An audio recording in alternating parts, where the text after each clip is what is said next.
So, this week I read The Hate You Give by Angie Thomas, and it's the societal issue I identified really was racism and police brutalities, like slash gun violence. Both of them are pretty equal.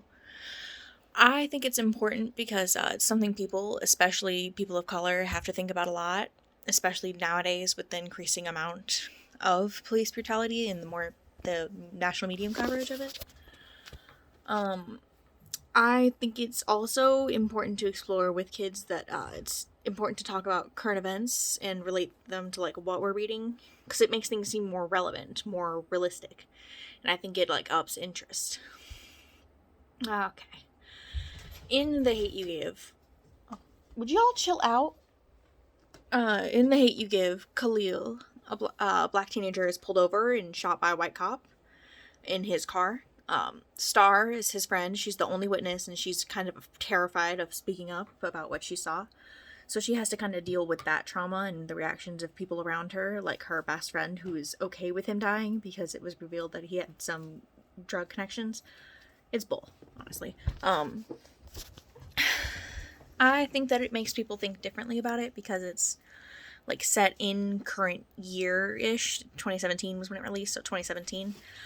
Most books about stuff like this is stop knocking things over. It's set in like years and years ago, which kind of makes people think, oh, it was a long time ago. There was only an issue then, and it's really not. It's still an issue.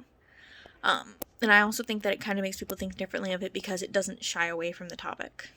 Like a lot of the time in books about police brutality and gun violence and racism, it gets kind of glossed over and prettied up for easier consumption, like understanding. But I think not doing that makes this more brutal and more real and more impactful for that.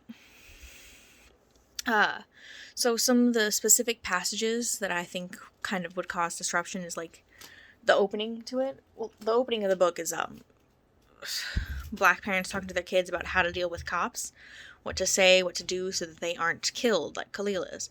So it's rough it's interesting starting with that because having that immediately into the book, it makes people think about the reality that black people face and where the police like aren't a symbol of protection but one to fear. Like we're being shot in their car for no reason is something that you have to worry about.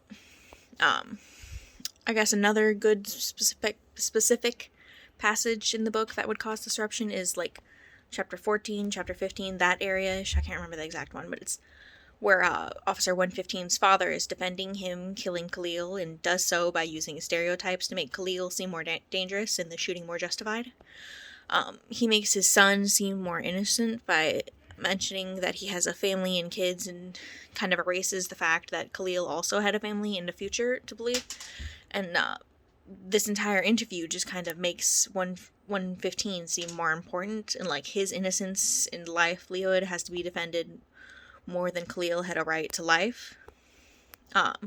So his innocence in life was to be defended no matter what, basically, and Khalil's life was collateral damage. He was an unnecessary add-on, I guess. Makes me feel some type of way. So the story told in this chapter is like drastically different from the one told by Star in like chapter 2, where she says that it was completely unjustified and it was pretty much murder. And by having 115's father speak so much later and have him pretty it up so much and make it seem so much more justified, you kind of get insight into how cops get away with murder, and it really is murder, no matter what people say.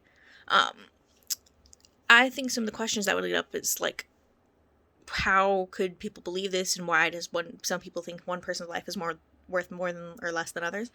And I think it's racism. It's plain and simple. I just think it's racism, and it's messed up. But it is what it is. Cops get away with murder because racism. Yep.